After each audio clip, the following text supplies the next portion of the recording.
Assalamualaikum warahmatullahi wabarakatuh.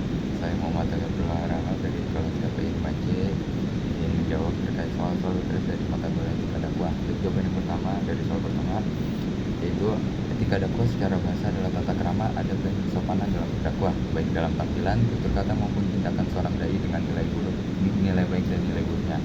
Secara istilah, etika dakwah adalah ilmu yang mempelajari aspek-aspek mendalam dari perbuatan dakwah, keputusan-keputusan tindakan dalam dakwah, pertanggungjawaban moral dalam dakwah, sehingga melahirkan suatu pengetahuan dan membangun akhlak dakwah. Ruang lingkup etika dakwah ada 3, yaitu kerangka analisis objek pandangan nilai, kerangka analisis aktivitas menilai, kerangka analisis perbuatan dakwah. Lalu soal nomor 2, landasan etika dakwah ada 4. Yang pertama adalah landasan teologis yang bersumber dari Al-Quran. Salah satunya terdapat pada Quran surat An-Nahl ayat 125 yang memiliki arti, serulah kepada manusia kepada jalan Tuhanmu dengan hikmah dari pelajaran yang baik, dan bantahlah mereka dengan cara yang baik. Sesungguhnya Tuhanmu dialah yang lebih mengetahui tentang siapa yang tersesat dari jalannya, dan dialah yang lebih mengetahui orang-orang yang mendapat petunjuk. Lalu landasan yang kedua adalah landasan historis. Landasan historis etika dakwah dalam Islam merujuk pada prinsip-prinsip moral yang telah diwujudkan dalam sejarah dakwah Islam sejak zaman Rasulullah SAW. Dalam mengemban misi dakwah, Rasulullah dikenal sebagai sosok yang mempraktikkan etika yang luar biasa.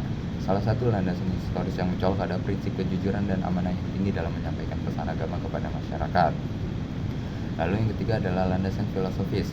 Landasan filosofis etika dakwah dalam Islam terdiri dari beberapa konsep penting. Yang pertama adalah tauhid, yaitu tentang konsep tentang keesaan Allah yang menjadi dasar bagi penyebaran agama Islam secara tulus. Lalu yang kedua adalah akhlak mulia atau akhlakul karimah. Akhlak Rasulullah SAW berfungsi sebagai teladan dalam dakwah. Prinsip seperti kejujuran, kesabaran, dan kasih sayang merupakan inti dalam menyampaikan pesan agama, sehingga para dai dapat memenangkan hati masyarakat. Lalu ada jihad, yaitu dalam konteks dakwah, jihad dipahami sebagai perjuangan untuk menyebarkan agama dengan cara damai dan bijaksana, menggunakan argumentasi yang kuat dan menghormati hak asasi manusia. Lalu yang keempat adalah rahmatan lil alamin. Konsep ini menekankan bahwa Islam adalah rahmat untuk seluruh alam, bukan hanya untuk kelompok tertentu. Lalu landasan selanjutnya adalah landasan sosiologis. Landasan sosiologis etika dakwah mengajarkan bahwa prinsip kemanusiaan adalah aspek penting dalam berdakwah setelah etika ketuhanan. Prinsip ini menekankan pentingnya memperhatikan hubungan sesama manusia atau biasa disebut hablum minannas, seperti yang tercermin dalam Al-Quran dan dicontohkan oleh Nabi Muhammad.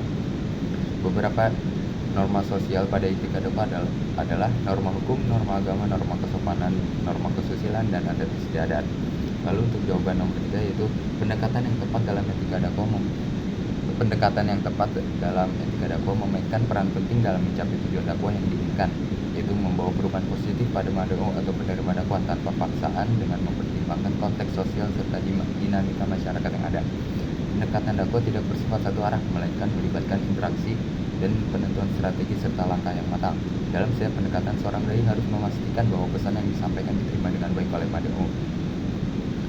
Berikut terdapat beberapa pendekatan yang dapat dilakukan seorang dai kepada mad'unya. Yang pertama, pendekatan personal adalah cara di mana seorang dai berkomunikasi secara langsung dengan individual atau face to face.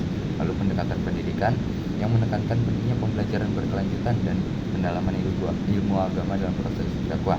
Lalu ada pendekatan diskusi yang memberikan ruang bagi mad'u untuk terlibat langsung dalam proses dakwah, sehingga terdapat komunikasi dua arah pula. Lalu pendekatan misi adalah pengiriman dai ke daerah-daerah tertentu di luar tempat domisili mereka. Dan terkait teori etika dakwah ada beberapa. Yang pertama etika hedonistik. Pendekatan ini bisa diinterpretasikan dengan lebih dalam, yaitu kenikmatan yang dimaksud bukan hanya dalam hal fisik tetapi juga spiritual. Lalu ada etika utilitarian. Utilitarianisme mengukur kebenaran suatu tindakan berdasarkan manfaatnya. Tindakan yang benar adalah tindakan yang menghasilkan manfaat besar bagi banyak orang. Lalu ada etika deontologis yang berfokus pada kewajiban dan rasa tanggung jawab.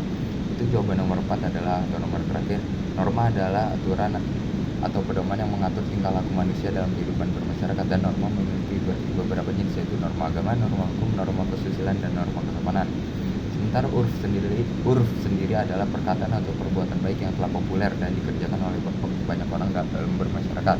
Dalam penggunaan urf terdapat pada Quran surat Al-A'raf ayat 199. Lalu para ulama sepakat bahwa tidak semua urf dapat dijadikan sebagai dalil untuk menetapkan hukum Islam.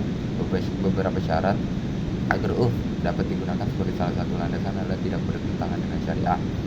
Lalu macam-macam urf adalah dari segi objeknya ada urf lafzi dan urf amali, dari segi cakupannya ada urf am dan urf khas, dari segi keabsahannya ada urf sahih dan urf fasid. Lalu untuk jawaban nomor 5, sebagai seorang dai ada beberapa etika atau akhlak yang harus dimiliki, yaitu perkataannya sesuai dengan tindakannya, bersikap lembut atau tidak kasar, tawakal, rendah hati dan jujur. Penampilan dan kepribadian seorang dai ada dua hal yang menjadi satu kesatuan dan tidak dapat dipisahkan. Karena dua hal tersebut yang akan menjadi first impression atau kesan pertama mad'u terhadap dai tersebut. Penampilan yang sesuai dengan norma agama dan budaya dapat meningkatkan kredibilitas dai dan menarik perhatian audiens yang berada di tempat tersebut. Sementara itu kepribadian dai yang mencakup seperti kesabaran, empati, integritas, dan kerendahan hati menjadi penentu dalam membangun hubungan yang kuat dan positif dengan masyarakat. Sekian jawaban UTS mata kuliah Etika Dakwah. Saya ucapkan terima kasih.